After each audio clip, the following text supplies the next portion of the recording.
अस्सलाम वालेकुम दोस्तों, मैं अली खरल और मेरे नाल जाफर भाई चंद शेरां दी हाज़री। साडी वीडियो चंगी लगे तो साडे पेज नूं लाइक और चैनल नूं सबसक्राइब लाजमी करिया जे।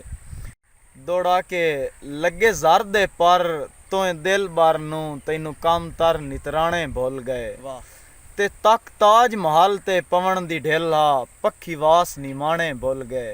ते भुली छां तूतां दी बाजुआं दे तैनू नरम सिराणे भुल गए। साडी संगत दे कीमती गाने होए जदन पुराने तैनू भुल गए। वाह वाह जनाब के तैनू मिल पिया इंज महसूस होया है कि मैं वीज़ा हज दा लद्दा है। वाह जित गए आ केस मुहब्बतां दा पता हुसन दा जाई दा लद्दा है। वाह ते नवे सिरियू बनया वसन दा मुंह डाडा जामिन लाई दा लद्दा है। वाह पहली वारी रुस्तम जिंदगी विच कोई लगदा चाहिदा लद्दा है। वाह दौड़ा के उनदी शक्ल सिंजाब विच क्यों न आई जिंदी संगत ते मान आए कल ताईं।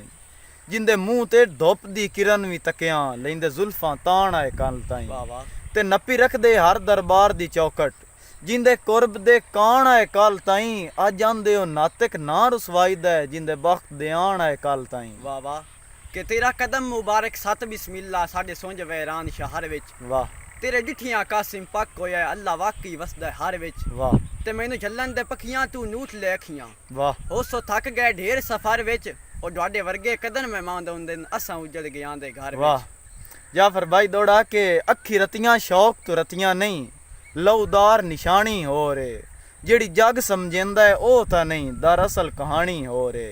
ते ए कहीं दा फर्ज निभाइंदा वतना रुत अंजम पुरानी हो रे। मेरे शौ दा आसरा होर बशर मिकरान दा हानी हो रे। वाह वाह के तू सोना हासन नजरा तू रख अपना आप बचा के। वाह आज कल ले दौड़ दो नंबरी दा रख मुखलस नार रला के। वाह ते तैन जाफर यूसन दा शाह मन्या तेरी जात दा बख्त जमा के। वाह और आटी टपियां पुलिस दे नाके तू तेरी एक तस्वीर विखा के। वाह